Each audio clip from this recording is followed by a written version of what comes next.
purpose of discussing personnel, student matters, negotiations, and matters of attorney-client privilege. The executive session minutes will not be released until such time as the privilege or confidentiality is no longer applicable. I'll second. I'll second it. Okay, you can second it then, Terry. Thank you. All in favor? Aye. Any opposed? Okay, Dr. Anamone, the superintendent's report? Good evening, everybody. Very briefly, would like to report to the board, we did have 2 high school students suspended between last meeting and this meeting, 1 day each for fighting, so it's been taken care of. And I have one item to update the board on. It's our monthly progress towards our district goals. As you remember, in I guess it was August, we voted on the district goals. We settled on them a little bit earlier, maybe May or June. But the 3 district goals, district goal number 1 was differentiated instruction, and we're making a lot of progress. Some of the highlights that we've done so far is the Fontes and Pinnell benchmark reading assessment. It's in the area of literacy. All of our students in grades 1 through 6 will have completed their benchmark, in other words, their pre-test already. So they do a follow-up test later on in the school year, and we measure the growth. So we're using that first test to set reading groups, to see who can be pushed at what level, and this establishes where they are now. Our kindergarten students will also take their benchmark pre-assessment for Fontes and Pinnell, but a little bit later in the school year. We give them a few months to acclimate themselves to full-day kindergarten in a public school. Also, we've discussed, or I've discussed briefly, the concept of creating a data dashboard for our students. And with such a large district, we're going to pilot it this year at 1 school, and it's going to be actual school. So Mr. Novak and I will be meeting next week with Ms. Primavera to discuss how this endeavor can move forward. So we're real excited about it. We don't have anything more to report, but I know Mr. Drew asked last month if we could have a school, and we were that close to being ready to announce, and now we're ready. So it will be actual school, so that school community can look forward to some additional communications in this regard as the year progresses. Our district goal number 2 was to increase communications across the district, between schools, from the schools to the family, etc. We produced last month an arts department newsletter, which is wonderful. It's posted on our website. I think I shared it with the board already, and I left that for the community at our last board meeting in September. Just this week, we had a Highlander News, which is the high school newsletter.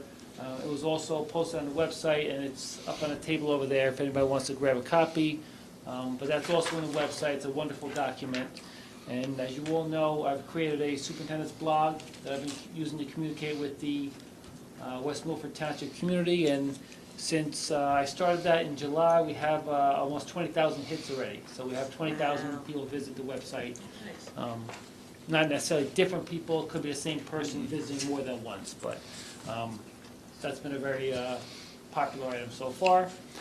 And also, Mr. Novak, myself, Mr. El Taib reviewed last week, went on our website we audited our own website, and we found some information that was a little bit dated, so we're trying to update that. We met for about 3 or 4 hours last week, and we made it through about a third of the website, so we have a lot more tabs to go through. We're trying to fix some broken links, not necessarily on our end, but some of the State Department's links where they take you to get the 404 message. So we're just, if there's not a new message posted, a new link posted, we'll just take down our link. So we're trying to clean that up as well. And lastly, for the 3rd district goal, we're trying to create partnerships with families, with the community, with outside agencies. We've been meeting at the high school to implement or plan to implement the AP Capstone program for the 17-18 school year at West Milford High School. That would make us one of about 15 districts in the state that would even offer this program.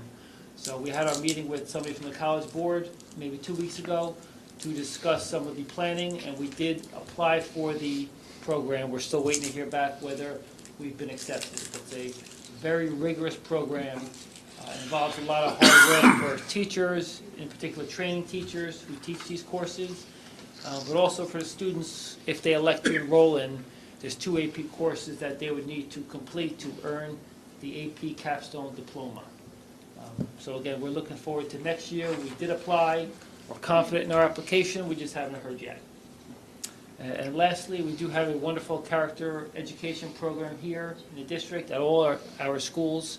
I know Mr. Novak can probably touch briefly on that in a little bit, but we had, the Character.org had their national conference last week, and West Milford Township Public Schools was the most decorated district in the entire country at this. So all of our schools are, again, applying for awards to that organization, either a Promising Practice Award or applying to be a state school of character or even a national school of character. So we're very happy about that. And that's the update on our progress toward the district goals.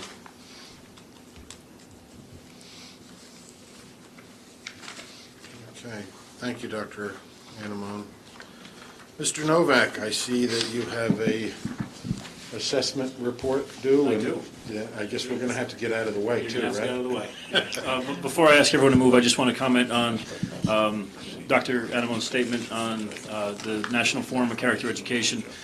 We were most recognized district meeting. We had the most, in the promising practices category, we had the most promising practices from a single district, and it's a national forum, so across the nation, which we didn't know. Walking in, we were able to capture a corner of the room and set up all of our display boards, and it was a really nice moment to see, all the success from West Milford, showing each of the individual structures that we have in place in our various settings.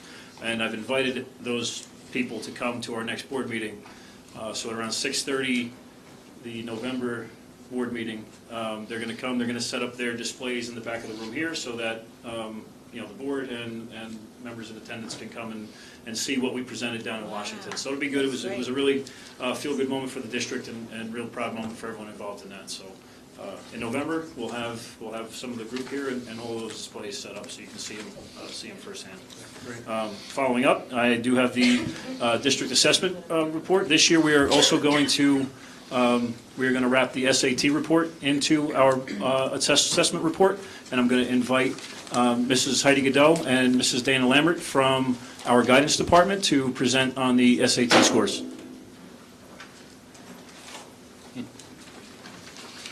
Hello, everybody.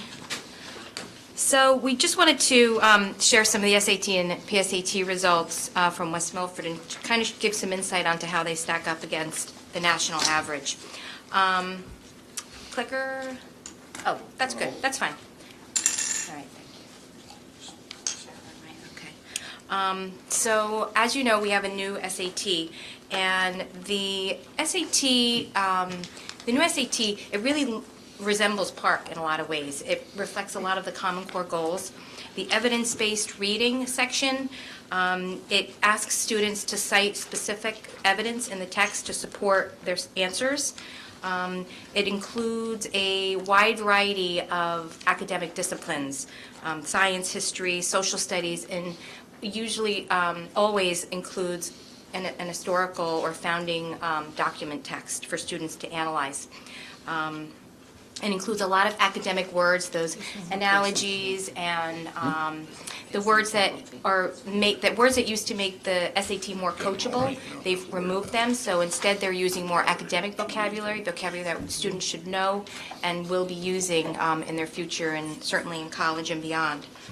And the essay also asks students not just to write a persuasive essay or an opinion essay. It asks them to analyze evidence that's presented and write about that. So it does, tap into a lot of the skills that students need to be successful beyond high school and certainly in high school. The math is also, it's less tricky. There are fewer puzzles, so it relies less on logic, more on skill and application and practical skills. There's more depth, really focusing on the heart of algebra, which is a little over 50% of the content. There is some data analysis and, again, application of information, which often includes science-related data, and also a passport to advanced math. So there are options for students to demonstrate advanced math, but it is mostly really focused on algebra and Algebra 1 and geometry. There's a no calculator section as well, which encourage students to use their problem-solving skills and demonstrate it without relying on that. Do you have anything to add to that? The other thing that we all remember from when we took the SATs is we were penalized for guessing. So we had to decide, should we answer, should we not answer? That's been removed. So now our students can do, as we've always taught them to do on tests, look at an answer, analyze the 4 choices and pick the best choice, and they will not be penalized for making a wrong answer. They are simply scored on what they answered. The test is really much more what we're used to, what the kids are used to. Feedback from the students who took it in May and October, they were much more comfortable. It was familiar, things that they do in class, reading passages, pulling out data, extrapolating data, analyzing and spitting it back, both in the math section and the reading section. No, calculator was a little less popular, but they're getting used to that.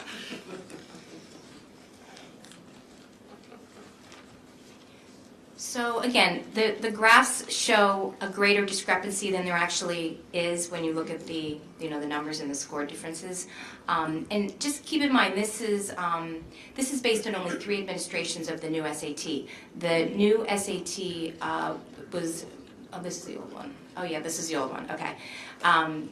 So the, well, you can see how we spiked a little in 2013, and it's kind of hard to know how to attribute that. But in 2014, 15, and 16 is when we started testing all the students, right? As I understand. What was it? When did you start doing that?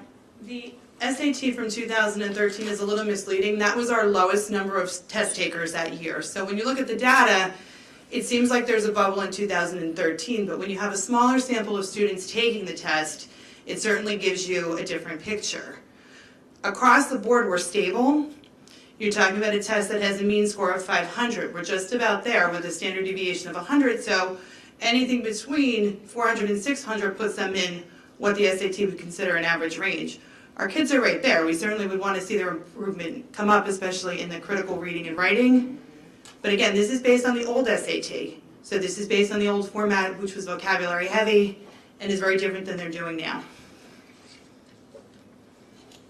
So when you look at the trends for critical reading, again, our performance is favorable. Again, we did spike there in 2013, but the average score of, the average score for most students is in and around 500, so we're right there. Same thing with math. Slightly, we did dip down a little bit by only just a few points. Again, it's not statistically significant. Similar thing with writing. Looking at a couple of points there.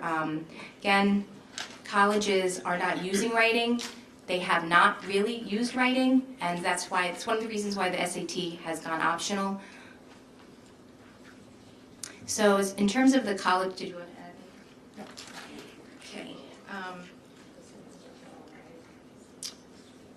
So in terms of the West Milford, so if you look, the national mean, the first 2 bars is national mean for critical reading. The second 2 from 2015, 2016. And the second bar is the West Milford. So you can see we're pretty much on par with the national average for the critical reading, math, and the writing. Just to point out the numbers, because it's a little hard to see, I think, on that slide. In 2015, the critical reading national average was 497, and so was West Milford's. The following year, we were at 496, so statistically, we're in the same range. Math national average was 512 and 509. We were at 508 and 506. Writing national average was 497 and 488. We were at 487 and 485. So statistically, we are at the national average.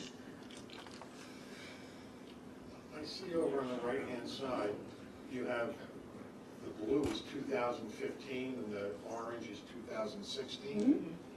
We couldn't get the same year? Well, why is it that we're comparing it Well, we're looking to at, the mean average of a different year, you know? well, I guess there's different ways to represent data. Okay, So this is sort of just what we put together from the data that we had, okay, but it's something that we can include next time. okay. Thank you. Sure. And just before the question is raised, why don't we have the new SAT data? There have been 3 administrations of the new SAT. It was first administered in March, and then it was administered in May, and for the first time, again, it was administered this year in October. October data is not in, so you're looking at 2 testings worth of data. College Board hasn't released the means yet because they're still extrapolating. Again, the data is really a small, insignificant number. When you ask the colleges to give you numbers on the new SAT for our seniors who are looking to apply, they're giving you roundabout numbers because the data is just not established at this point. So it wasn't that we're not reporting this year's, it just didn't mesh with giving you a timeline. Right, because there's still the October, November and December tests that are still going to be coming in, so that will change some of the data. So then will you do, In February, I think we hope to come in and present the AP scores from last year, and we could update this as well. okay, good. Yeah. Thank you. When you're taking the scores for the SATs, is that for all the SATs that were taken throughout the year by West Milford students? For the year, yeah, well, from, January on, so it's not a complete picture of the students for this year. Thank you. Yeah, sure. We have a chart, if that would be helpful to the board, that we can give you with the numbers for 11th and 12th grade that we made these charts out of. If that would help you on the board, we certainly can give it to Mr. Novak to give to you. I would like to see that. Is there a question? Yes. How do we compare in terms of percentage participation to national average? Are we above or below? I think New Jersey is above. The states that have low We, participation. West Milford. West Milford. I don't have that data, but I could get that. Kind of important. Participation has a real impact on whether you're likely to be above or below the number of You groups can, you're you can comparing. do the data set. Yeah. Yeah. Historically, you've always said that SAT was the East Coast and ACT Right. was the Midwest. Right. And, it's changing a little bit now, but the participation rates in the East Coast, Northeast in particular, are typically higher than national averages. Right.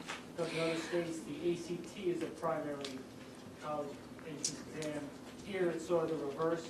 We have more students taking the SAT than we do the ACT.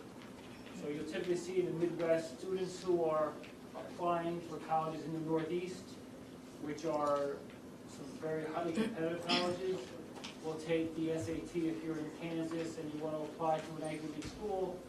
So you're looking at participation rates that are very low in the Midwest, but it skews high in those states.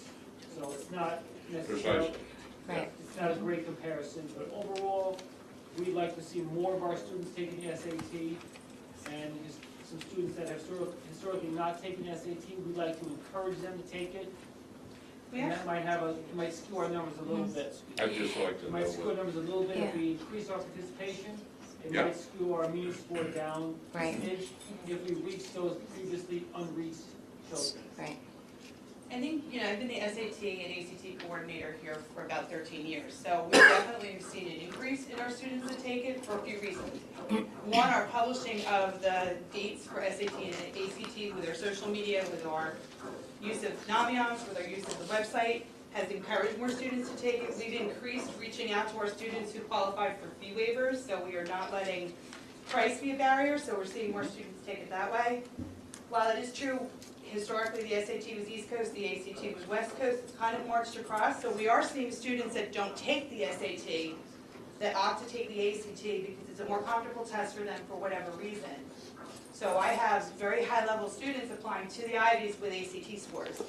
You also have a trend in college admission to be more holistic, so you have schools like Rowan University, Montclair, Drew that are test optional, that students can apply without submitting test scores. So for some of our students, not that I would suggest they take nothing. There's a few of them that we have to really coax to take tests because they hear test optional and they're saying, this is more comfortable for me as a person to not take a Saturday snapshot and be judged on a Saturday snapshot.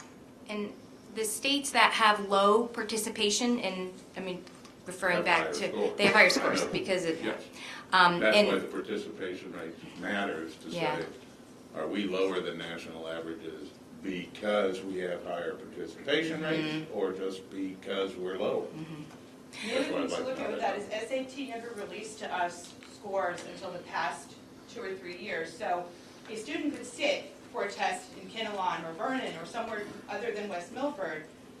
If they didn't release their scores to us, their scores weren't reported. If the student didn't indicate us as their school, Right. code us, yeah. Now as a school, we get it's a much more accurate report. So we have that, we can get that. Yeah. Good. And, you know, to your point, we recently started testing all 10th graders. Now, I just arrived, but in the prior years, all 10th graders were tested. This year, we're testing over 1,100 students. That includes the 8th grade. But you'll see for the PSAT that our numbers went down a little bit when we started testing all 11th graders. But there's a lot of advantages, and it's, you know, right now we're just looking at scores. But, you know, in our department, scores are important, and we really definitely want to have students work on those. But, you know, participating in these tests sort of fosters and encourages a college-going culture, and it gives them access to a lot of resources and tools that they wouldn't have had they not tested or sat for a test. So, did you want to make any more comments on that? Okay. So, what are we doing right now? Okay, so we are having all of our students 8 through 11 and selected seniors take the PSAT.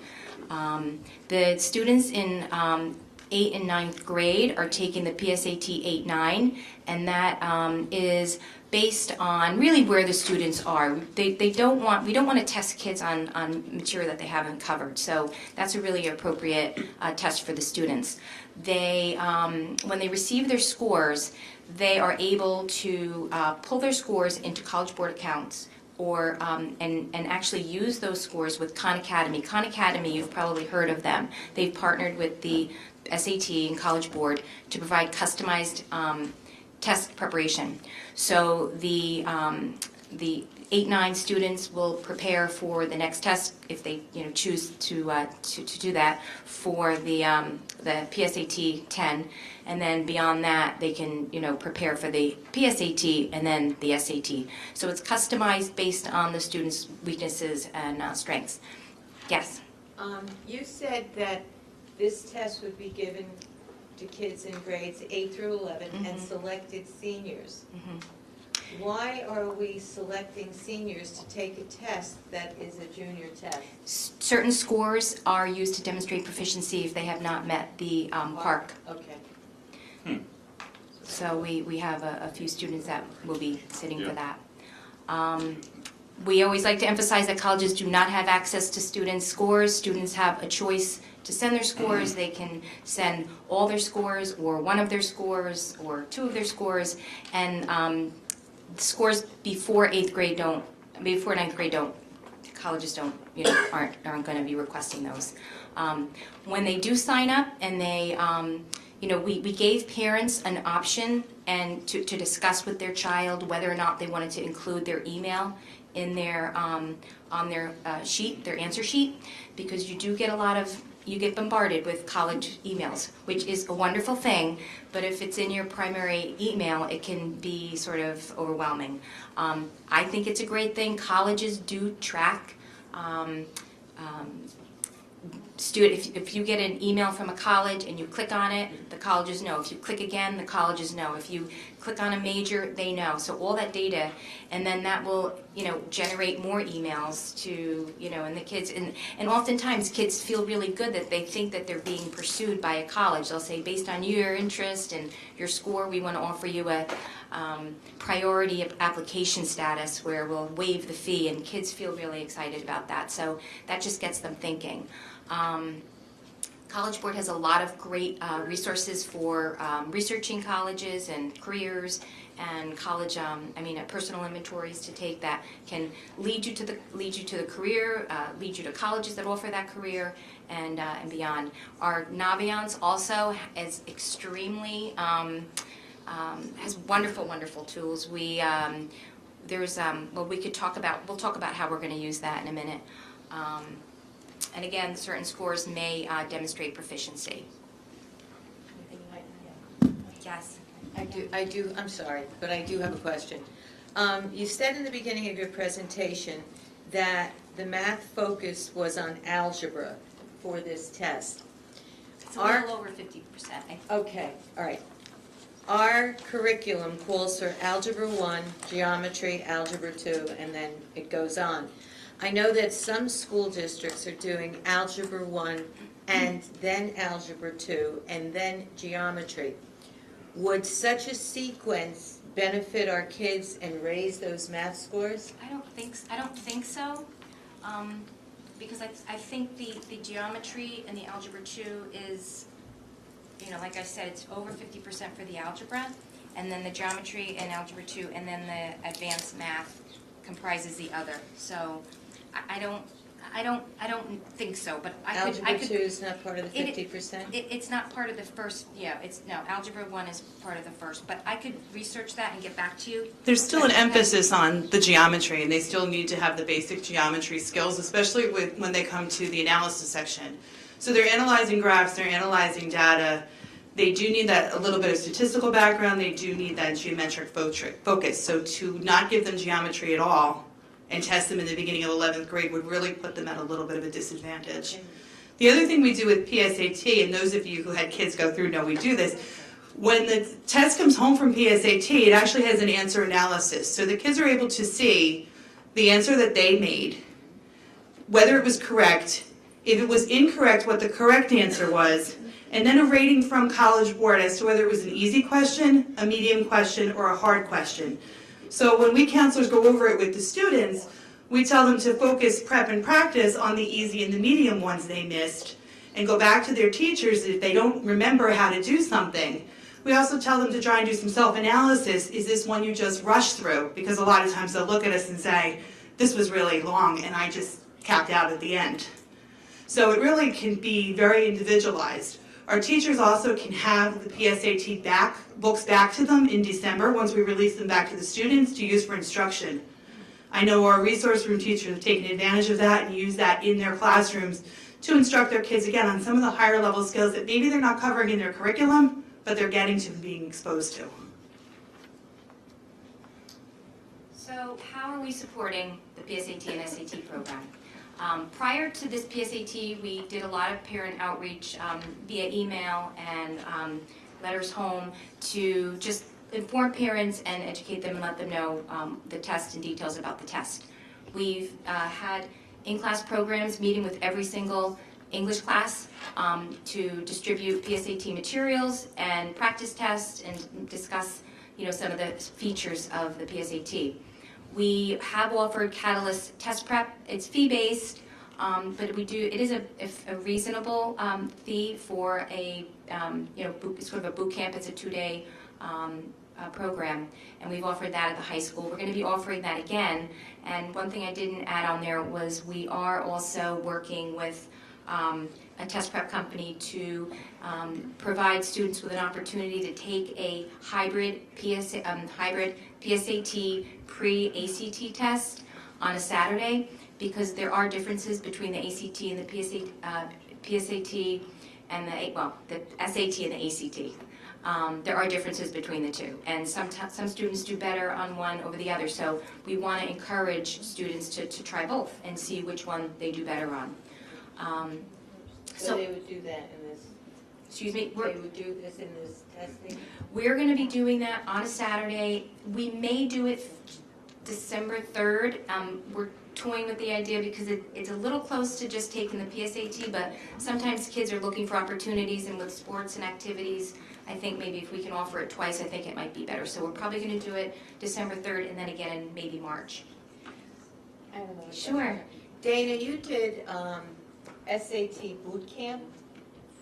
I don't do SAT boot camp. The PTSO sponsors SAT Okay. boot camp. That's the Catalyst Test Prep program. Okay, is I that don't what do you're it talking because I about here? coordinate. That's Okay, it. okay, all right, I just thought, all right. Okay. Yeah, It's no, not ask duplicated. any question. Thank you. So the scores are released in December electronically if the students included their email, and they're also given a score report sent to the school. On the score report there is a code, and this is a school report that Dana referred to. There's a code On the actual score report, it's very comprehensive. It has sub-scores because embedded even in the reading is some math interpretation, so there's some sub-scores that are pulled out. And you can look at each question and look at the correct answer and the level of difficulty, and it gives you advice on what to do. But beyond that, once you go to College Board and put in that unique 10-digit code, it pulls in your scores, and you can actually click on the questions you got incorrect and get the explanation of the correct answer. And again, College Board will customize test prep for you. So you're focusing on the skills that you really need to work on and not, what you've already mastered. When we do receive the scores reports, we are going back into the classrooms to show students how to read the report, how to use the data that Naviance and School, Family Connection is sort of a student data management system that tracks trends in college acceptances and also keeps track of their scores and GPA, so you can look at scattergrams to see where your student might fall in terms of getting accepted. So it kind of gives them, if they're interested in a certain college, if they're interested in Boston College and their score is here, they can actually see where they need to be to achieve that goal. Because how do they know how to get there if they don't can't see how they compare? So it's a really the scattergrams I think are very useful for kids. We're also going to have an evening program for parents to help them understand the scores, and as we said, we'll release the PSAT books to teachers if they want to use it. Just a few more things to add about the benefits of the PSAT. One thing that we do is we also sit down with the supervisors, so they also get data analysis for their departments to see where the areas were that we fell a little short, where the areas where we were strong. It's also helped us see where our kids were skipping things. I know Deborah Gattina's in the audience, and she pointed out one year how many questions our kids skipped, so that was something to kind of reinforce with them. And then on the positive side of why, we're talking about the mistakes and the things that are not going right for them. If we look at our students who are doing well, there are things that they can get in addition to the National Merit Scholarship. One of the qualifiers for Governor's School is a PSAT score. So years past, when this test was given on a Saturday, we would have students that qualified academically for Governor's School, but were not eligible because we didn't have test scores for them. So we've kind of closed that gap. The other thing that College Board gives us is an AP predictor. So students who qualify based looking at their PSAT performance that may do well in an AP class are given a letter by College Board that we send to the parent and send to the students to say, these are AP courses you may do well in. So it's helped us identify a few things. One are kids who are doing what they're supposed to be doing, taking the courses that they want to. It's encouraged a kid who may be waffling about, should I go into an AP class, to take the chance. It's also helped us find our, I don't want to call them underachievers, but I will, our kids who really we need to push a little bit more, that are academically capable and for whatever reason are getting in their own way, to say, again, look at what you did and look what you're capable of and how can we get you to that point. So there's a lot of benefits to this. Okay, so we are scheduled to have the PSAT administration tomorrow, bright and early at 7:18. So I want to thank you for your support of that, and I'm really excited. So.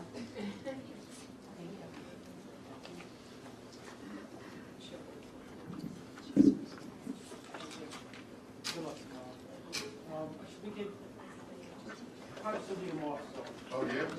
One more slide. Yeah, Clark, we have to do Yeah, Clark. I'll read the part, so. We have to do the Clark. Good evening, everybody. Welcome to the second half of our assessment presentation. Now it's SAT. By second half, I mean second 3/4 of it. So this is our park presentation coming up next. As you recall, we finished the second round, the second administration of the park last spring. Year 1 was 2015, year 2 was 2016. So year 1 is the baseline. Year 2, 2016, this is the first year we have year-over-year comparisons. And the park was administered in grades 3 through 11 for math and English. So we have 3rd grade math, 3rd grade English, 4th grade math, 4th grade English, all the way up to grade 11. So that's 9 grades, 2 subjects. We have 18 tested, I guess you could say, categories.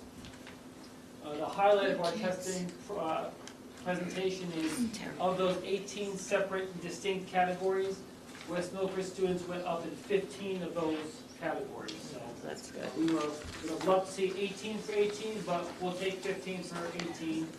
In addition to, our participation rate went up in every grade, in every subject. So we had more students taking the math test in every grade, and more students taking the English test in every grade, and our test scores went up across the board, or almost across the board, in 15 of 18 categories. So overall, we took over 1,000 extra tests in 2016 compared to 2015. So it wasn't just a small increase in participation, it was a dramatic increase. Right? So with that, I'll pass you up to Mr. Novak, and he can take us through the presentation. All right, thank you, Dr. Anamone. You stole everything, all the good stuff. But before, I just want to back up a minute, and I just want to make sure I say thank you to Ms. Goodell and Ms. Lambert for coming here. I know that we had an SAT presentation at the end of last school year, and the board requested something a little bit more in-depth and elaborate, and I believe the two of you put that together. So thank you, I really appreciate that. I'm just going to go through this year's results. I'm going to get a little bit more specific, referring back to Dr. Anamone's overall, overall analysis of the things that we were very proud of this year. Before we get into our participation rates, I just want to point out our levels, because they're going to be very important as we point out the numbers throughout the presentation, so that you're aware. When we had NJ Ask a few years back, you had 3 levels of indicator: a level 1, a level 3, and a level 5, so to speak. The not yet, approaching, or above, or not yet, on and above. Now we have 3 levels that are below proficient. So when we talk about levels 1, 2, and 3, those are areas that we are targeting, and those are areas that we want to see improvement. We want to get our students to be level 4s and 5s. So that's something to keep in mind as we go through the presentation. These first 2 graphics are comparisons to our refusal rate comparison. I just want to point out, I'm going to use my little lighter. Just for example, in the last presentation, the 2015 scores were listed first. We have it reversed here. We're using the state template, so they had our current data first. So 2016 is in blue. I know it's small there, and 2015 is in the red. Taking a look across the board, our refusal rate went down considerably. So I want to thank the board. I want to thank the community for buying in and really supporting the park last year. We hypothesized early in the year when we first reviewed our scores that if we had more of our students participate, that we should see a rise in our test scores. And we saw that in the work that was done last year, and I believe this gives us a true indicator of where we're at. This is for ELA, and this is also for math. So our rate of refusal, overall district-wide last year, we were probably at around an overall of about 9%, with some outliers in certain areas, some really low, some really high. For example, I can point out the Algebra 2. We still had 32.2% of students opting out or refusing from the Algebra 2 assessment. That could be for a variety of reasons. Students taking the Algebra 2 assessment, for the most part, are primarily students who may have already passed graduation criteria with another assessment like PSAT, SAT, or the previous year's PARCC assessment. This was a state, and you'll see when we get into the next few slides, the state participation rate in Algebra 2 was pretty low. Ours was lower than the state average, but we've seen that was, from talking with people at a county meeting, the incentive for students at that level to take the Algebra 2 PARCC didn't seem to exist as it did in previous end-of-year courses or in the lower levels. Is there anything we could do about that? Is anybody having, because these kids are going to do well. We want them taking the test.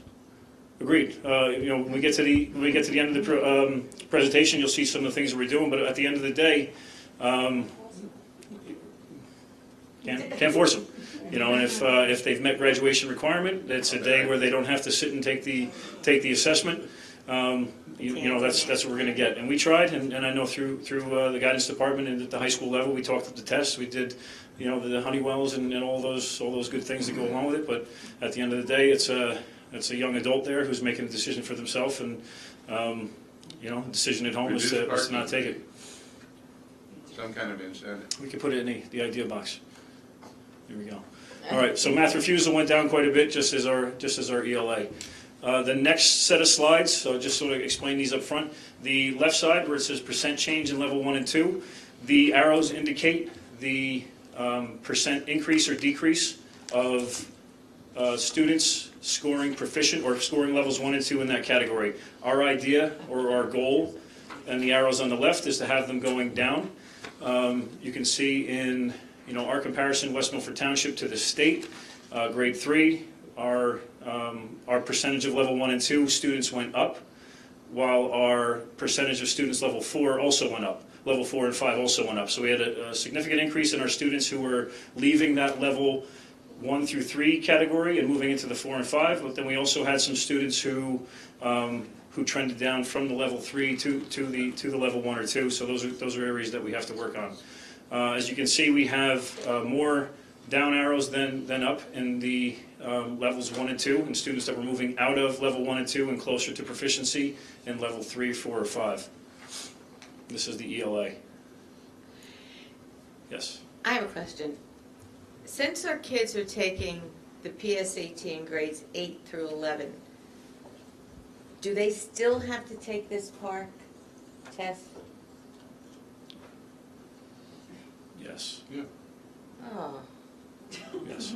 There's very few exempt when it comes to taking the park. So the refusal is the tool that has been used for students and families who are choosing not to take it. But on our end, it's a requirement.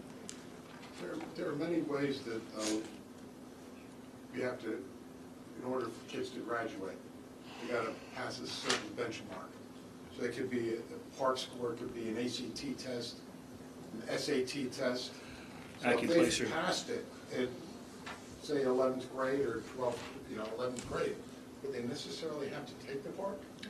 No, if they get a qualifying score. If they get a qualifying score, they Which don't reduces have to. some of the incentive in some of the, especially the Algebra 2 that we saw in some of those ELA grade 11. Okay.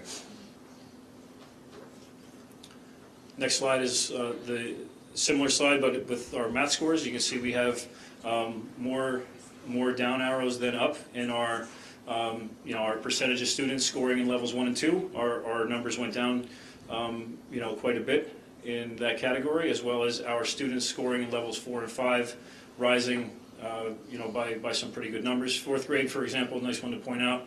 The state got in levels 4 or 5, the state increase was 5.9%, and our district, our grade 4 was 17.1%, grade 5, 16.4%. So those are some significant numbers to highlight. Obviously, there's also areas that we need to work on, and I'll talk about that as we get towards the end. The next 2 slides is the same type of graphic where it talks about the percentage increase, decrease, levels 1 and 2, or levels 4 and 5, but this targets two of our subgroups, economically disadvantaged and students with disabilities. This one's important to point out as this represented the largest percentage of our students who refused the test 2 years prior, not last year, but the year before, the 2014-2015 assessment. So we had a sharp rise in students in these subgroups who took the assessment last year. This is the English Language Arts. And this is the same graphic, but with math.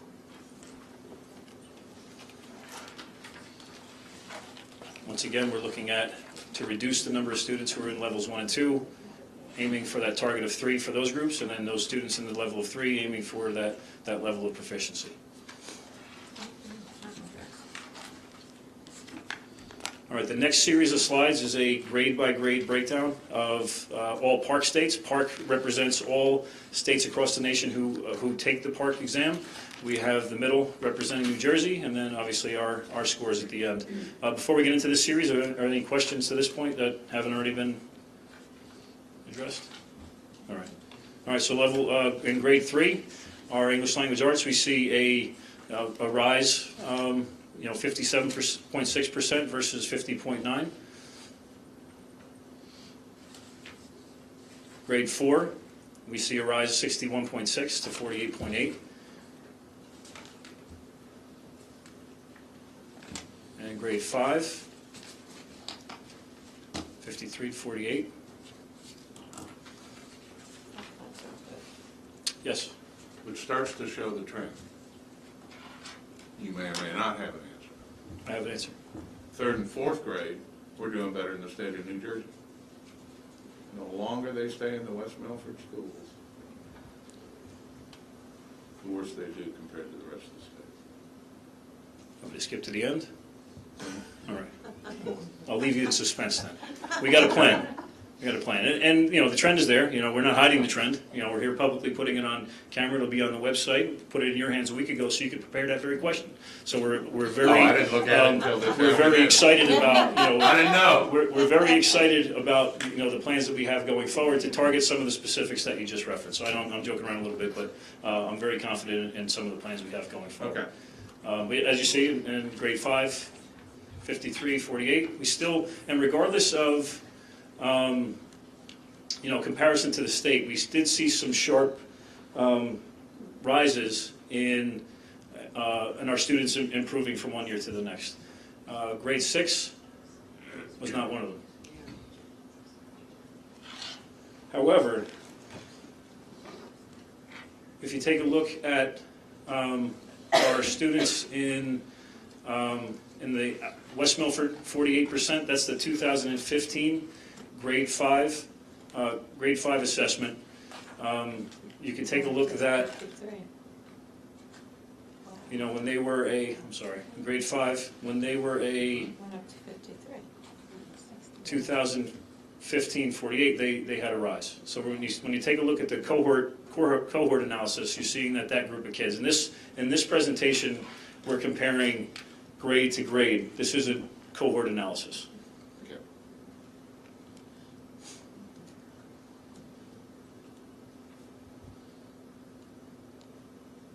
Grade 6. Grade 7 ELA. What happened? Oh, no, that's good. Yeah, again, the blue on the left is 2016. We're doing better compared to the previous years. Yeah. But in the year that gets by, we're doing better compared to this. Grade 8. Grade 8 ELA. And we had a rise from one year to the next. Grade 9.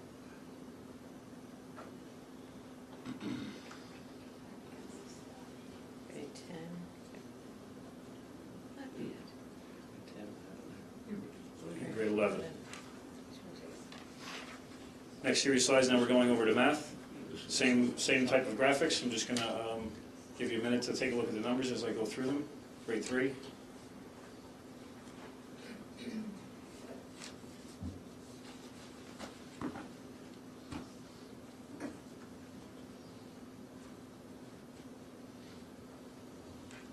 Again, our 45.7, slightly below the state, however, significantly higher than the previous year.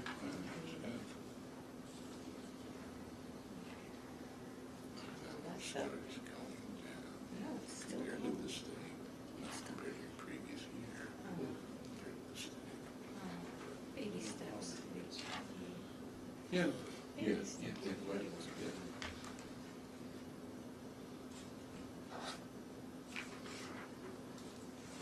Algebra 2. That looks, Geometry. Can you go back a few steps Which one? and run, just go back 4 or 5 steps and then run through them again? You know what?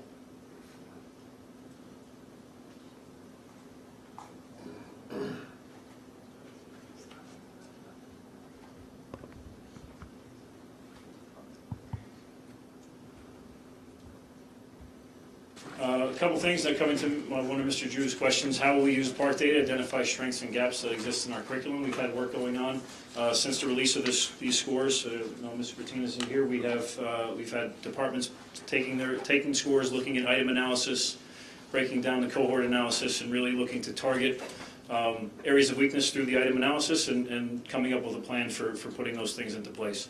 We will have our principals and district administration coming back at a future board meeting to talk about some of the things that they've been working on, so you can see exactly the plans that have been put in place and then what we've been doing to address it.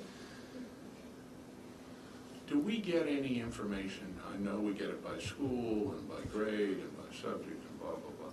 Do we get anything you know, English actually consists of many different areas, vocabulary, adverbs, you know, blah, blah, blah, grammar. Not anymore. There's no more grammar. Okay, sorry. Conventions. I guess we don't. We do use get, grammar. we do get conventions. Same So kind of we get item analysis, With- where you can see with- what subsections of the test a student performed more poorly than another On a area. So student we, basis or on a school basis? on a we student by student can- basis. So we have can it, and aggregate that and that's the say- information that I was referring to our supervisors and our principals doing that good work, is taking a look at those areas, targeting those things. You might see, you know, so you've seen some of the work that I was involved in the past with, you know, our third, fourth, and fifth grade, for example, was really targeting some of those reading skills. And we've seen over time, you know, over the last 5 years, we've seen a sharp rise in, you know, comparing NJS to now Park, we've seen a rise in those areas. If I go to the next slide, we're now in the process of doing those same things as we move up.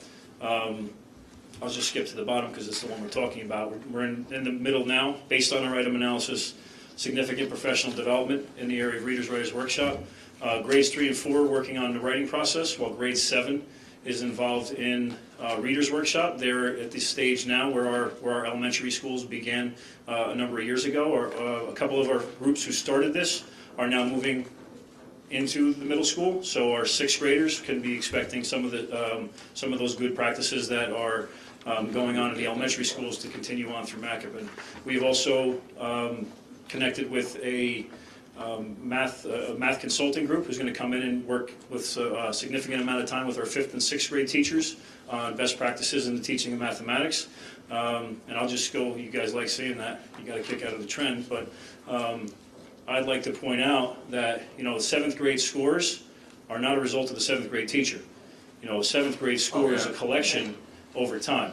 You know, so we have a process of a group over time, 4th, 5th, and 6th grade, you know, whether we have gaps in curriculum, whether we have strategies that we can improve upon, those are the things that we're working on now in our 5th and 6th grade to support our 7th grade teachers as well. And that's a process that's going to continue. We've entered into a 5-year plan for these consultants. Next year they're starting with 5th and 6th grade because we see that as a direct area of need. And over time, that group of people is going, over the 5 years, they're going to work with our complete group, K through 8, to, you know, I don't use the word revolutionize, but revolutionize our you know, impact in math. We talk about math workshop, best practices in mathematics. That's what we're going to be working on over the next 5 years. This is year 1 of that big process. A couple other things we're working on. As Dr. Animo mentioned in the beginning, we have a district-wide commitment to embrace differentiation of instruction. We started this work this year. We had a nice launch as a group to get our staff involved. You may have seen the You Matter slogan all over the district. We've really been trying to embrace the idea that every kid matters to all of us. Now we're in the process of applying those specific strategies in the classroom so that it's not a wholesale approach to the class, but it's targeting the kids where they're at and what skills they're in need of, you know, at that particular time. So differentiated approach will help not just the test, but for what we're doing as a whole.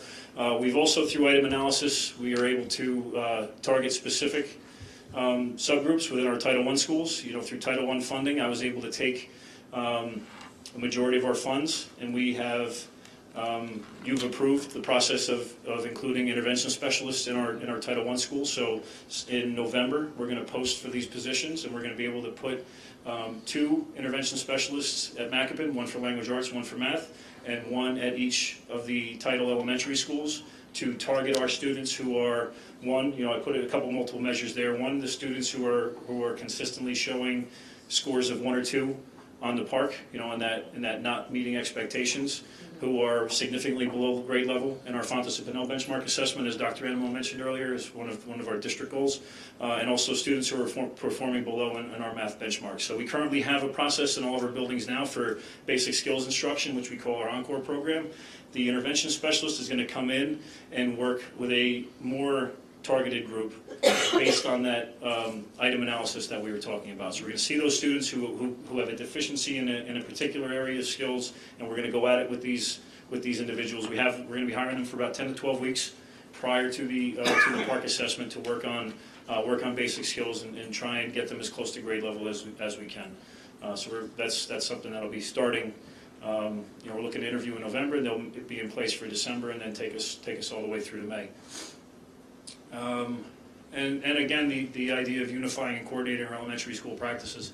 Looking at our 7th grade, a lot of the work of our 7th grade teachers is taking a look at, this group of students who come from, all of our little subcultures in our 6 elementary schools. So the more work we do to make sure that we're all on the same page with the same level of expectations in our 5th and 6th grades in all the elementary schools really helps our middle school get off to a good start. And then this will be, not that you need to look at this now, but this will be on this presentation will be posted on our webpage tomorrow on the For Families testing link. So if you have any more questions, I'd be happy to answer them now, if I can. Yeah, on the SAT scores, there's a clear downward trend in writing scores. What strategies are you putting in place to deal with that in the upper grades? Well, I think, I see things as systemic, and I don't think you can just, obviously there's good work that our language arts supervisor can do in those upper grades, but there's so many writing skills that have to be developed at a very young level.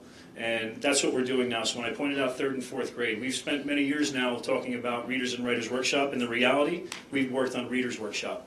We're now implementing, significant writing training. Our 3rd and 4th grade teachers have been, they've already had 3 sessions this school year to really, one, work with teachers on how to teach writing. It's an elusive sort of task for a teacher to be able to really teach the writing process. So that's what we're working on. Again, that's a 5-year plan. This is year 1, and by the end of that 5-year period, we're going to have a group of K-8 teachers really trained in how to teach the writing process K through 8, and that should help, without question, will help our secondary students. Absolutely great that we're making sure that in the future this is not going to be a problem, but what are we doing for the students right now in the upper grades that are not, they're going downward, they're not even staying stable, okay? What are we doing for them in the short term so that when they walk out of the high school, they can go get a job and write something decent? Well, I think that, not to argue, that's a generalization made on standardized test scores. And, I don't know if that is the direct feedback we get from the classroom teachers daily, that's what's, that's what's taking place. With all due respect, the colleges are conducting remedial English classes so that students coming out of New Jersey high schools learn the stuff we didn't teach them. So, 1, it can be done, and 2, there's a need for it. Correct, and the research that I've been involved in for combating that is to work on it at a young age and to build it as a systemic approach, which is what we've begun. Well, this is absolutely great approach. Right. But what else can we do to help those kids that are only going to be in the system for a few more years catch up a little bit? Well, and if you take a look at our, not to point out a lot of the students that you're referring to fall into some of our subgroup categories. Well, it's SAT scores, so it's obviously 8 through 11. Right, so our students in our subgroup categories, and that's something that Dr. McQuaid and I have been working on quite a bit this year in, not just for students with disabilities, but for many of our subgroups in the area of co-teaching. So we have classrooms that have dual personnel. We'll have a general ed classroom teacher, in-class support teacher who comes in. We are working on training for that process to be a little bit more collaborative and a little bit more successful going forward. That's just one example of the things we're doing. And just to kind of piggyback on that, in the area of reading, when you're talking about a high school level student, if they have deficits in the area of writing, those teachers that are in that classroom at that level are working specifically with them on their writing skills. I see that just in observations of a classroom in a resource center, or if I go in the class, and I'm sure Mrs. Dwyer can comment as well, that if you have students that they have skills that are lacking in the area of writing, you're not going to let them just go by as the teachers in the high school. They're going to specifically give them specific direct feedback on their written work to then have them improve on those skills.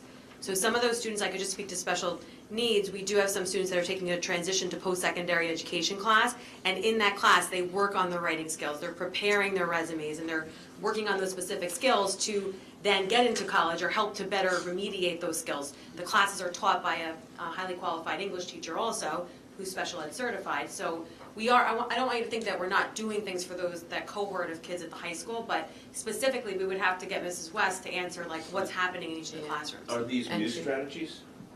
So, Or in have some they been in cases, place yes. for a while? No, I would say, I mean, I could let you know that from, and again, I can only speak about my department, but they are new strategies or new ideas that they get from conferences or workshops that they're in, or what's, the latest out there to specifically remediate the level of reading. Ms. Dwyer, do you want to comment? Yeah, I know that when I was in the high school, which is 2.5 years ago, and it's still going on, teachers either kept the writing portfolios electronically or in a folder. And those folders are reviewed periodically, and teachers have conferences with students, and they work one-to-one, and kids can come in anytime they want after school. Every single English teacher that I know will sit with students and work on writing. And it's just, he was amazed that it's not grammar anymore, but it's not. The grammar is taught as a whole, as part of the whole. And yes, there are many strategies in place. There's, they use on the computer, on the Google Doc, they use tracking. They do the teacher-student conference. They do peer critiquing. They do group critiquing. So it is being addressed. The students at that age need to take advantage of it. They can't, they can't just say, I can't do this and walk away. So the strategies are there, the opportunities are in place, and the student has to give, of himself also. So that's all I have to say. And also, you referred directly to the SAT. Tomorrow, we've got a perfect example of some of the things we're doing, is we're implementing a massive PSAT administration. And that is directly aimed at taking a look at improving SAT scores. The more they take the test, the more they're going to be accustomed to the type of questioning, the more they're going to be able to have conversations with their teachers about it. So it's exposure to that. And again, it relates directly to one of Mr. Drew's questions about participation. In order to increase scores, we want to increase participation. And tomorrow is a perfect example of just one of the few things that we're putting in place. It's a massive undertaking by our guidance team and staff across the district to do it the way that we're doing it, and we're hoping that it's going to be successful. Okay, I'd just like to point out that we want to look at it as much as real-world skills as scores on a chart. We want to make sure that the kids are walking out the door with the real-world skills, regardless of what our little charts say. Okay? So that's where I'm focused. And that's where I feel that our staff would be most proud, is real-world skills. And whether that translates to our standardized testing or not, that's the work that we're trying to do, is find that balance. You don't want someone who just shuts down and is going to teach directly to Park Prep or SAT Prep. We're teaching, and we talked about it a few times, teaching the whole student with a lot of the things that we've been working on. So I agree with you wholeheartedly, and I think that's where our staff would be proud, is that our students are being pushed toward preparation for the real world. That's it. All right. Thank you.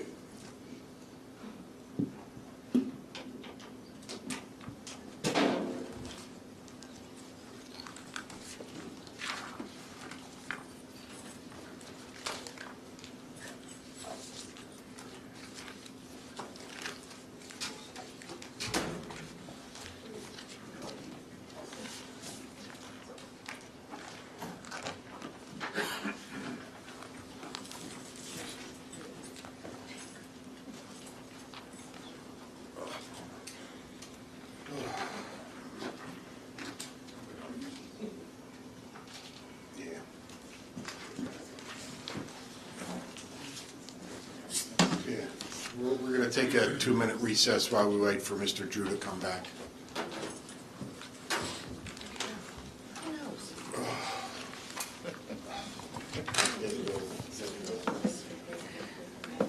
You for that report.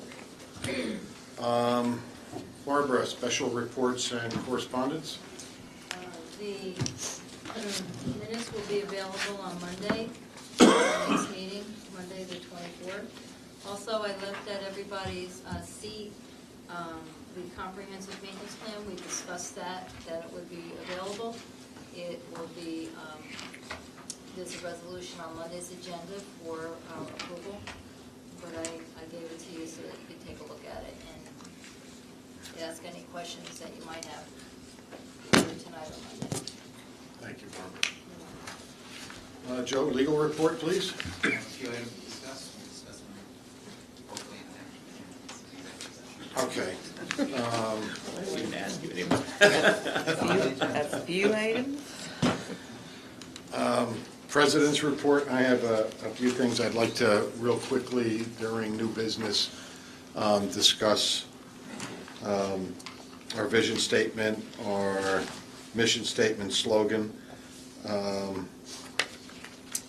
This past Saturday night, the marching band was in a competition at MetLife Stadium.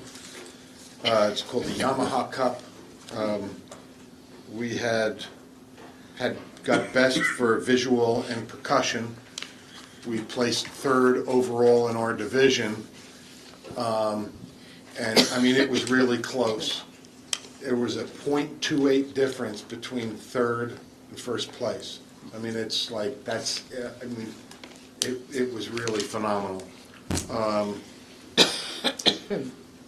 know we haven't, again, talked about the solar initiative, but I want to just put it in everybody's thoughts for when we do talk about it.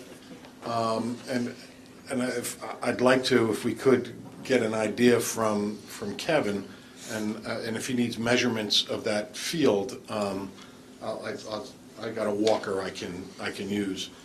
But you know, we had people that Jamie was one, wanted to see solar on the ground, didn't really want to see it on the roofs. It's much more expensive for us to put it on stanchions. But we have up in the woods behind Macapin School a big area that was cleared out for a soccer field years ago, and we never put that field in.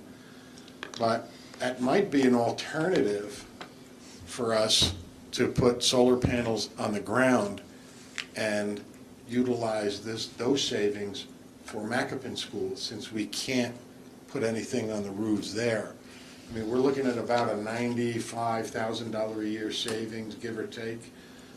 At the high school, we could probably utilize close to that savings at Macapin as well, if we can do something. So I would ask that Barbara, contact him and see what he would need from us to give us an idea. And if he needs me to measure out that field, I'll be more than happy to do that. It's not that, it's bad, but it's not that bad. I think it's something that we can clean up, but it's going to have to. Thank you. Going to have to be done if we do it, and that's the decision that the board has to come to. But if we can get close to $200,000 a year in savings on our electric, I think that that would be a good thing. Also, real quick, we had the Owl Festival 2 weeks ago, and I don't know about you guys, but we were kind of, it was hard to get around town. It was hard to pull out a lakeside road. If you wanted to get something at ShopRite or any of the stores in the shopping center, good luck. There wasn't a parking spot to be had there.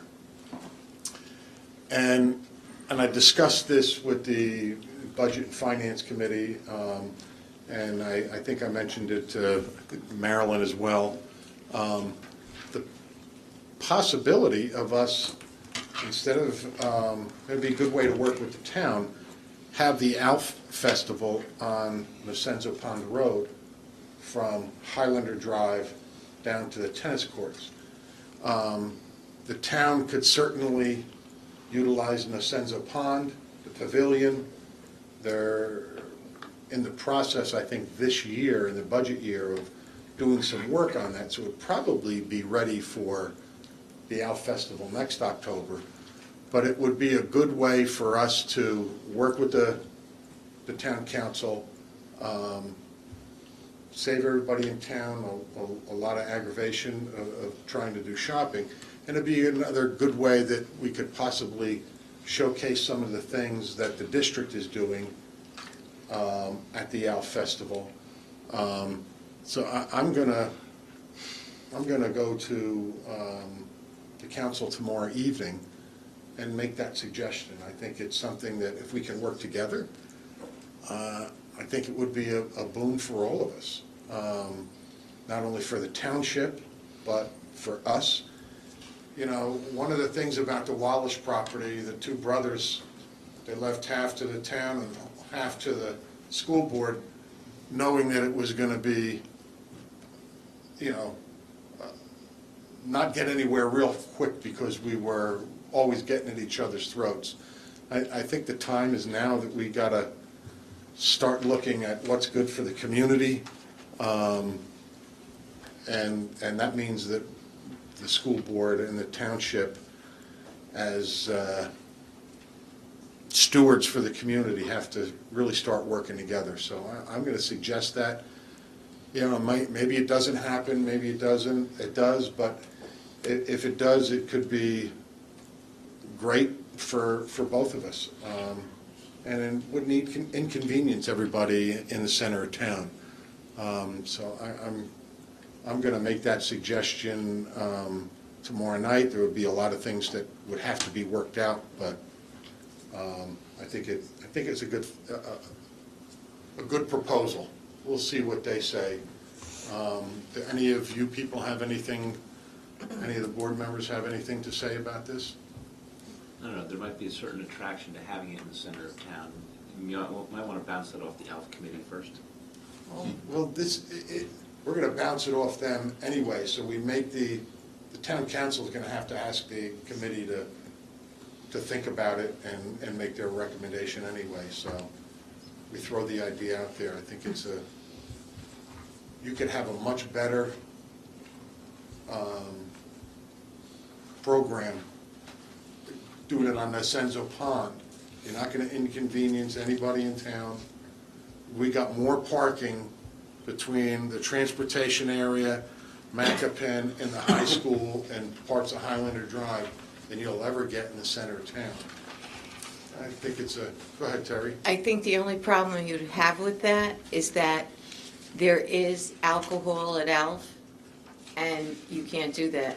You're not on school property. Not on school property, so, yeah. Can we? Yes, unless your policy explicitly There's no says that the alcohol at all. superintendent has the. Yeah, there is. At Valley View, yeah, sure there is. Absolutely. They're outside giving out beer. Come on, I've been there. Well, yeah.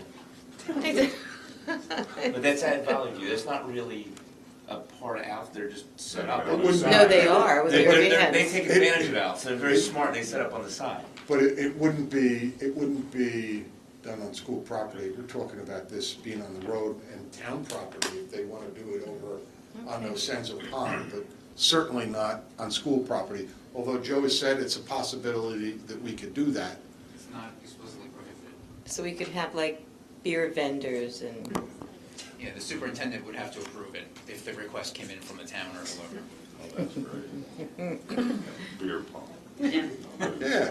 Hey, maybe we could, go ahead, Marilyn. As I had mentioned the other night to you, there are pros and cons. One being it promotes business within what might be called the center of town, if that's really the center of town. But having Autumn Lights Festival along the roads where they are now promotes business within those, like the Valley View and other areas that normally might not get as much business. So I think that might be something you might be taking away from that area. I know there's restaurants in this area that would be utilized, Yep. but I'm just saying it might be something to bring to the committee. Well, they would have to discuss that, and we'd have to end up finally agreeing on it, but I know that ShopRite, for instance, loses a lot of money on that Saturday because They nobody make can it go up the in and next day. you can't, nobody can shop. There's no parking spots. Well, there's pros and cons. Yeah, no, absolutely, and, you know, we finally get a big box store in town. It's the and- only one. I know, I said one, I said we finally get a big box store, and we kind of tie their hands. So, I mean, there's a lot of things that would have to be looked at and agreed upon, but, you know, at least, you know, I think it's a discussion worth having. So, with that, I'm done, we'll go on to petitions and requests. Oh, hey, we could do dunk tanks. I'm sure that they could raise some money for some worthwhile things, or maybe that softball game we could do there as well. But petitions and requests. Can the board vote on which board member to put in the? Oh, absolutely, I'll go, I'll volunteer, as long as it's heated water. Petitioners who have requested to You're my speak second choice. prior to the meeting will be first with 5 minutes for each petitioner for a period of 30 minutes, and then time permitting, other petitions and requests limited to 5 minutes per petitioner will be allowed until the 30-minute period transpires. Petitioners speaking during petitions and requests are asked to address topics listed in the agenda, while speakers are asked to give their full name, spell their last name, provide their address. Speakers may not use the names of students during petitions and requests. Barbara, has anybody requested to speak? No? Would anybody like to speak? Seeing none, I'll second that. All in favor? Aye. Any opposed? Glenn, would you make the motion to adopt the agenda as presented? Sure, I'll move to adopt the agenda as presented. Second. Any discussion? And we have a hand carry as well. But that's not. That's budget and finance, we can get there yet. Okay, so So adopt the budget as presented with the hand carry. with the hand carry. And since there's no discussion, all in favor? Aye. Aye. Any opposed? Okay, Mrs. O'Brien isn't here. Marilyn, would you please take over for Personnel Student Affairs? Sure. Special action, personnel, student affairs, like to move items 1 through 9. Any discussion? I need a second. Oh, yep, thank you. I'll second. Any discussion?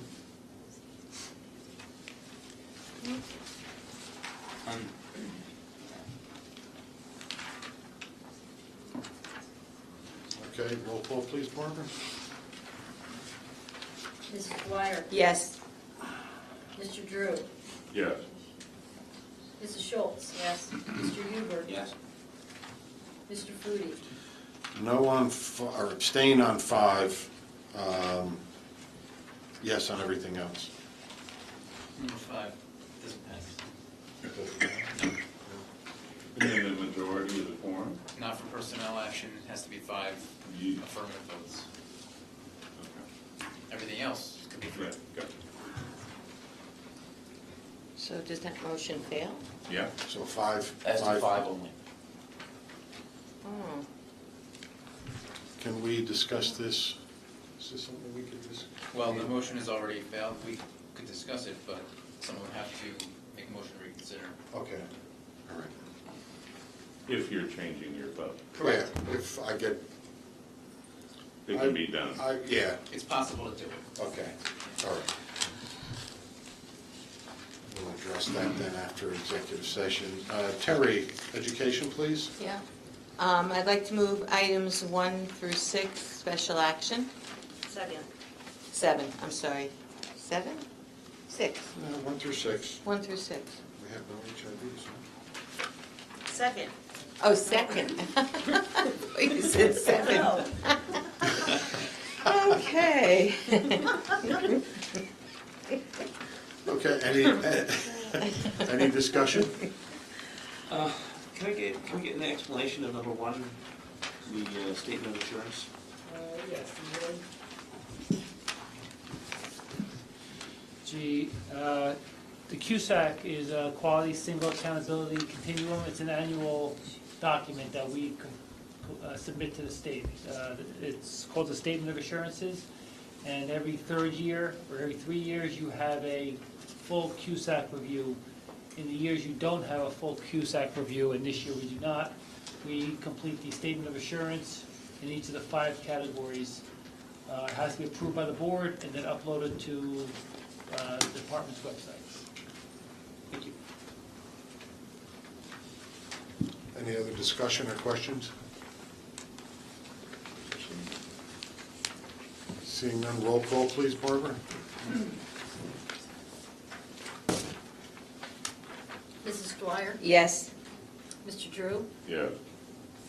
Mrs. Schultz? Yes. Mr. Huber? Yes. Mr. Foodie? Yes.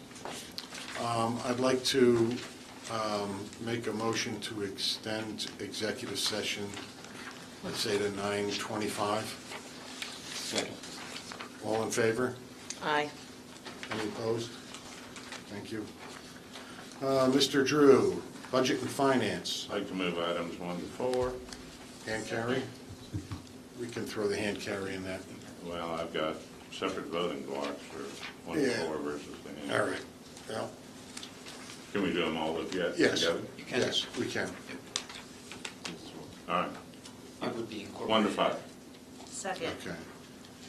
Thank you, Marilyn. Any discussion? On number 1, I presume we're being paid that amount, as opposed to something else, it being a cost. We, we provided the shuttles, so They they pay our have cost, to they pay our costs, right? It's a break even? Basically, yeah. It's a break even, right? Yes. All right. Whoops. That cell phone. No creativity. Yes, it's basically. On item number 5, how much are we going to pay for that overpriced trip? Do we know? It's $75. $75. Oh. $75. Bargain.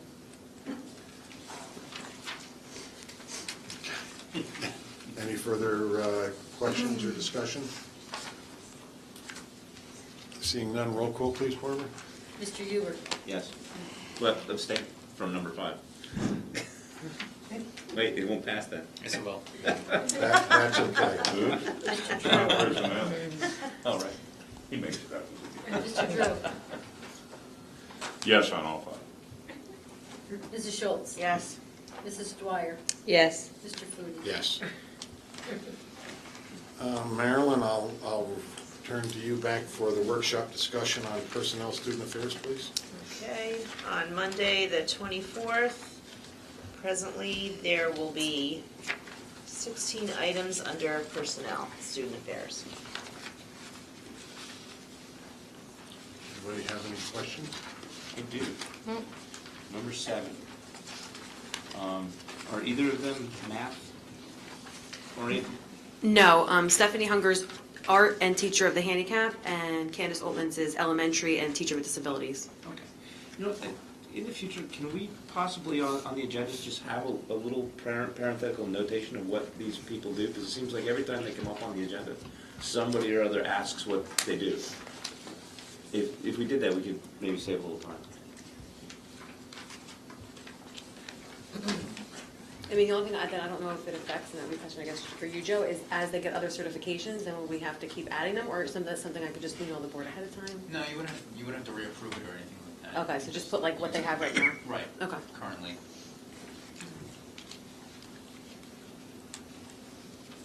Any other questions?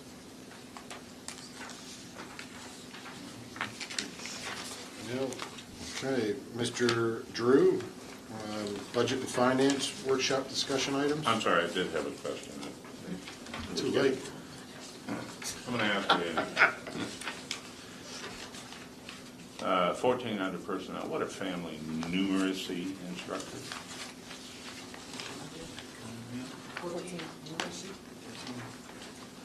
That is it was at one time called Family Math Night, now it's called Family Numeracy Night. It's a It's an event at the elementary schools where we invite in families to work side by side with their student to go through some math activities, learn some family math activities that they can bring home and do in the house. Example, for our younger students, KM1, how to use Cheerios as counters, or, play toys as counters to help them do arrays in math and multiplication, that sort of thing. So it's a fun event. It takes place at all of our elementary schools throughout the school year. Sounds like a great idea. Is it well attended? It's well attended, yeah. Good. Thank you. Okay, Steve, now we'll go to budget and finance. Well, this is the group of items. No, we're just having discussion. We're not, Okay. we're going to vote on these next week. Can I ask a question then? Yes, absolutely. Now's the time. On number 9, New Jersey teacher-to-teacher methods and math consultant, could you refresh my memory on that, That's what I Dan? referred to earlier. This is the first step of our work with this group. We're working with our 5th and 6th grade teachers for best practices in mathematics workshop. So they're taking our existing programs, they're working with our teachers, they're coming in for, I don't know the exact amount of dates offhand, it's anywhere between, it's up to, not to exceed 28 visits this school year. It's to- elementary only? Right now, it's Fifth and grades sixth. 5 and 6. Over the course of a 5-year Okay, period, okay. we are planning to train K-8. And we're not voting on that today. We're voting on Okay. that next On week. number If we 9. have other questions, we can bring them up. Okay. Is that a full-time position, and what are the duties there? Is this the same one? It's Number not- 9? It's not a full-time, it's not a position, it's a consultant. Budget or personnel? Where are we? Yeah, this is Budget and finance. It's Budget. just budget and finance. Teacher to I teacher. guess we have to Yes. approve the There's amount. there's two consultants, one of them's gonna be working with our 5th grade, one of them's Okay. gonna work with our 6th grade. Okay. They're gonna come in, for example, they'll take 2 of our elementary schools on a particular day. They will meet with that group of teachers, and they will, take a sample series of lessons, a sample content strand, New And it's- Jersey Student Learning Standards for Math, and then they will lay out, this is some best practice work in that. So we'll take a look at current practice and give them some of the more modern approaches to grouping kids. Really goes into our goal of differentiated instruction. It's really, So essentially, they mentor the teachers? they mentor the teachers, they'll do model lessons in the classrooms with our own students. They'll go into that classroom, they'll do a model lesson, then they'll go back after this group of teachers watch the model lesson, and they'll come and they'll debrief it, they'll talk about it, they'll give them time to sit and build this into their lesson plans. They'll give them a period of about 4 weeks to practice it, then they'll come back again and then ask them, how's it going? Do another model and repeat. And, I've seen tremendous success in other districts with That this model. sounds absolutely great to keep us moving in the right direction. I have one question with regards to item 9. Was that a budgeted amount? I don't remember. Yeah, that I was the think it was RFP. budgeted. That, okay. It was RFP. All right. Yeah, Not entirely. I just asked to be refreshed, but I thought it was.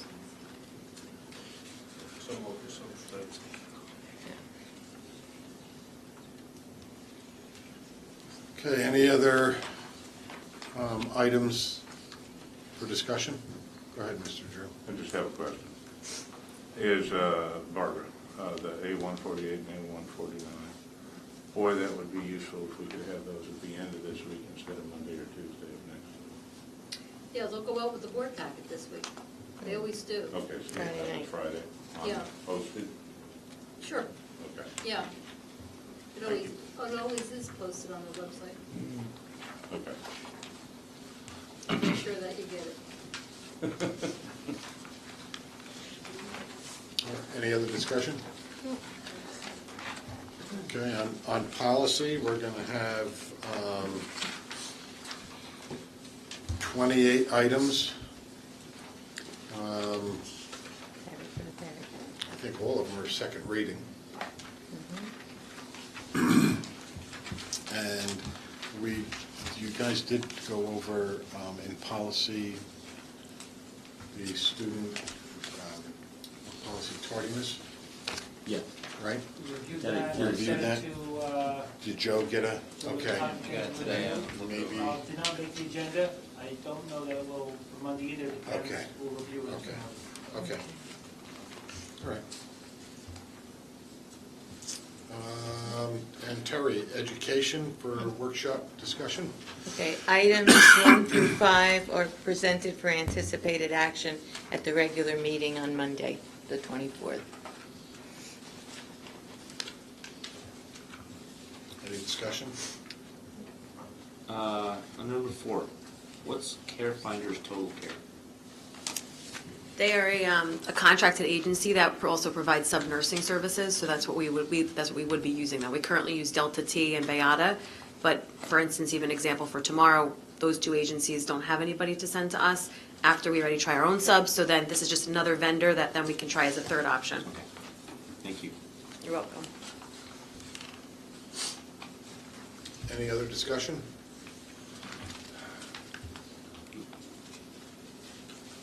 Okay. We are going to go on to old business.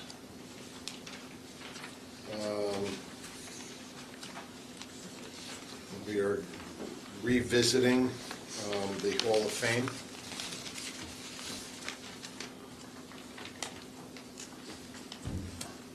Would you like me to read this, guys, or? You don't have to You don't read have it, to the read it. record, we already did. Somebody just has to move it, Ah. not you, so I'll move it into. I'll second it. Okay. Can I say something? I know Mr. Bailey went to Mr. Trentacosta to talk about the Hall of Fame for athletes, so I took it upon myself to go to Mr. Gorski, and he told me that he already had something that he was working on to recognize our academians over the years, so I just want to say that I'm happy about that, so I'll vote for both. I do have a question. Who had the discussion with Mr. Trentacosta and the folks that were proposing the Athletic Hall of Fame? And what was the result of that? It was originally done in As committee, a in the committee. Education Committee. And Well, there has to be somebody behind the proposal. It was Mr. Trentacosta, I believe, and Mr. Gillen. Yep, and Okay. Mr. Gillen was It's in our our minutes. former AD. Yeah, it's in our Right. minutes. Right. It's a good thing. I mean, we just got to make sure that we, like Terry said, we make this all inclusive and get an academic side, because I'm sure that there's, No, I was just curious Just- about the discussion, because at the last meeting, we had said that we would just go to them and see if they'd be willing to expand. Right, And I was so what's- curious No, they're gonna be- about- they I was have to be curious about separate. what the they're, discussion was. they're fine with it, Yeah. but they just, They're they gonna wanna do the athletic athletic part Focus of is on it. the athletics. Athletics, Right. correct. So, I'm gonna put it on Mr. Novak's big shoulders to keep on top of Paul and see if you can nudge him a little bit to see if we can We get something actually, done. we've been looking into it. There's a number of school districts out there that have alumni associations Right. Okay, that sort of encompass, within the alumni association, there's a Athletics Hall of Fame, and then Excellence Hall of Fame that covers the arts and academics Right. and that sort of Okay. thing. So See. I think in the conversations, this is a step one yeah, towards some bigger and bigger, better things. yep, no, I agree. And then you're gonna have a booth at Foodie Fest on Vicenza Road? On the sense of, I'll be in the tank, In the tank? I'll be in the tank. Well, make it AAA, arts, athletics, and Yeah. academics. Okay, Mr. Drew. We probably should have done this last month, but I'll gladly vote for this. It's an opportunity to bring distinction to the district and some of our alums who've done such a great job. So it's a fantastic idea. I'm glad they're able to come together to do this. I do want to see recognition for academics, but I certainly don't want to delay recognition of other deserving students in West Milford. And I appreciate the people who put this together and the proposal and the effort that they put into getting it so far and the effort they're going to put into this. We're voting on it, right? Agreed. Yeah. Yep. All right, any other discussion? Okay, roll call, please, Barbara. Mrs. Dwyer? Yes. Mr. Drew? Yes. Mr. Schultz? Yes.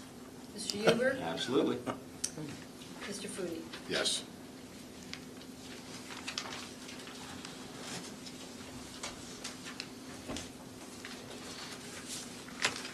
Okay, is there anything else in old business? Seeing none, No. move to close? Thank you, Marilyn. I need a second. Second. Thank you, Terry. All in favor? Aye. Any opposed? Okay. New business.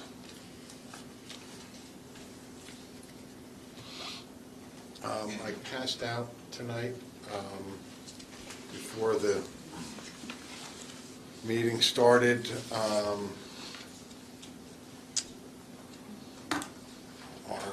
copies of things that Steve, Terry, Glenn, myself have come up with for as far as our mission statement, our slogan, and a vision statement.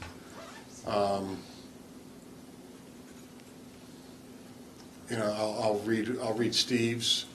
It says, "This captures what I'm seeking. Our mission is to make students, employees, and the community proud to be associated with the excellence in academics, character, and extracurricular activities of the West Milford Township Public Schools."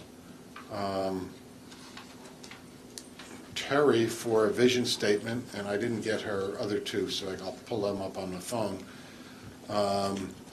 West Milford Township School District seeks to promote excellence in academics, performing arts, athletics, and community relationships. I had jotted down, just to get this conversation going, preparing today's students for tomorrow's world. West Milford Township School District seeks to influence the entire community to instruct and inspire our students to be tomorrow's leaders. Build a world-class school district that includes all stakeholders and prepares today's students for tomorrow's globally connected world. I also threw out there two slogans: dreams start with an education. Also, education is the doorway to your dreams. And then two mission statements. West Milford School District realizes that each student is an individual. It is our responsibility to challenge each student to ascend to their full potential in a caring, nurturing, and safe environment. Our curriculum is in line with the Common Core standards, although wasn't thinking when I wrote that. That's changed. Core curriculum content standards, and the staff is dedicated and emphasizes the emotional, physical, social, and intellectual maturity of each student. We encourage our students to be lifelong learners with a desire and determination for discovery and knowledge. West Milford Township Public Schools will provide a thorough and efficient education that is aligned with the Common Core and the New Jersey Core Curriculum content standards. Our dedicated staff will nurture the mind in a respectful and safe environment. We encourage our students to be lifelong learners with a desire and determination for discovery and knowledge. Glenn had come up with a vision to build a top-flight school district, one that will prepare West Milford youth to be productive citizens, ready to make their local community better and to compete effectively in a global community. His mission statement: West Milford School District recognizes that each student is an individual with unique educational needs.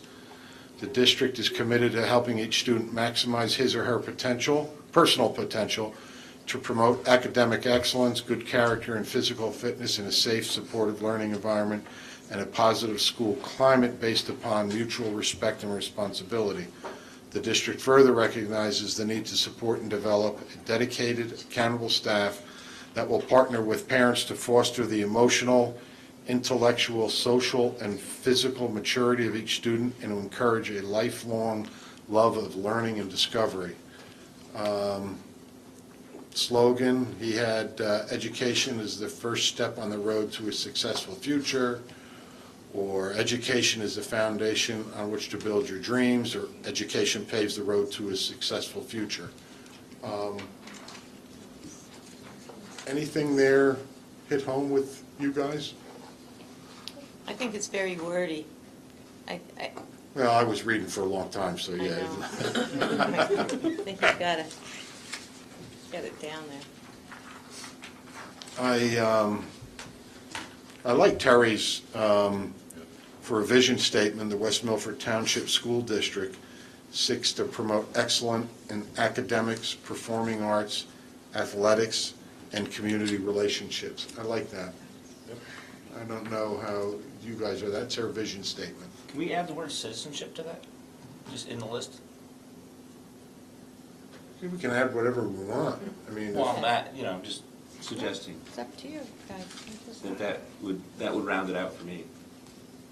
I think the community relationships involves that citizenship aspect of it myself. Marilyn, what do you think of that? I think you might want to wait till you have the full board. No, I know, but I'm trying to get some opinions from you guys. I mean, this is one of our board goals, and it's important that we do this. I would encourage, people who haven't responded, and I'll reach out to everybody again, to come up with some of their own, or default to one of these, or modify one of these, but it's something that we need to do.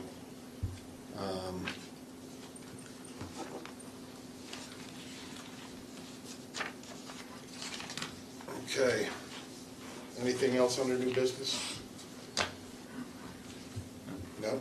I'll move to extend the meeting time, though, to 10:30. Hopefully we'll be earlier, Yeah. but just because we have that requirement. So we have to. Yep. So anything else under new business then? Well, Yeah. Make a motion. Make a motion. I need a second. Second. Second. This is to extend the meeting? All in To favor? 10:30. 10:30 if we need it. If we need to. Hopefully not. All in favor? Aye. Aye. Aye. Thank you. Any opposed? Opposed? You're opposed? Okay. Anything else under new business? Okay, seeing none, we need a motion to close. Move to close. Thank you, Marilyn. Second. Thank you, Glenn. All in favor? Aye. Opposed? Okay, petitions and requests. Petitioners have requested to speak prior to the meeting. Will be first with 5 minutes for each petitioner for a period of 30 minutes, and then time permitting, other petitions and requests limited to 5 minutes per petitioner will be allowed until the 30-minute period transpires. All speakers are asked to give their full name, spell their last name, provide their address. Speakers may not use the names of students during petitions and requests. Would anybody like to speak? Mr. Seidowitz.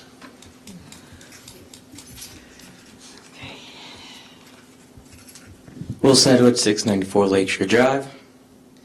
I'm just here to express my absolute disappointment in the same trustees being absent over and over and over again. I don't know if anybody else is of that same opinion, but I think it does affect the board in terms of votes and, God forbid, ever a quorum.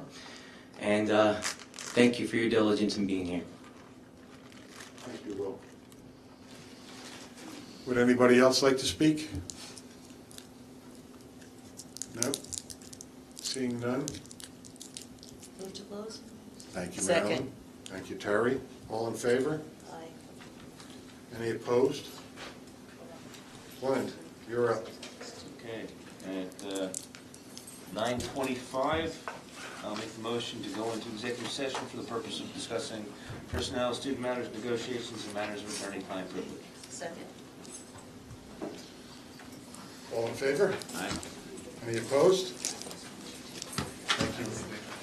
We don't have any anticipated well, that's, you might on the one item. Under personnel number Under 9. personnel, Yeah. personnel number Yeah. 5 it was, right? 5, yes. 5, yep, That's only if you change your mind. yes. All right?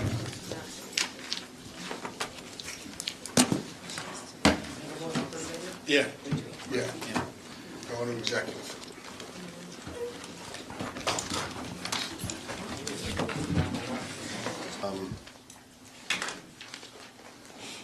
I would like to reconsider number 5 under Personnel and Student Affairs. You have to make a motion to reconsider. Yeah, so I'm going to make a motion to reconsider. Second. Thank you. Any discussion? Okay, Barbara, can we do roll call, please? Mr. Huber? Yes. Mr. Drew? Yes. Mrs. Schultz? Yes. Mrs. Dwyer? Yes. Mr. Foodie? Yes. Anyone move it? Amen. What's that? Anyone move Yeah. it? Motion to adjourn. No. Now we have to move it. This is to Oh, that reconsider. was to reconsider, now we gotta vote. All right. All right, with one of, now, Anybody can move. anybody can I'll move. make the motion to revote on it. Yeah, To move now, the to move move- number Move, I'll five. move a revote. Move number Move 5. number 5 under. Yep. Under personnel. Under personnel. Thank you, Marilyn. Any discussion? Roll call. Mr. Huber? Yes. Mr. Drew? Yes. Mrs. Schultz? Yes. Mrs. Dwyer? Yes. Mr. Foodie? Yes. Motion to adjourn. Second. At 4 p.m. All in favor? At, 10:05. Aye. All in favor? Aye. Any opposed? Nope. Okay. Motion, the meeting is adjourned. Good night, everyone. 10:30, I'm not ever voting.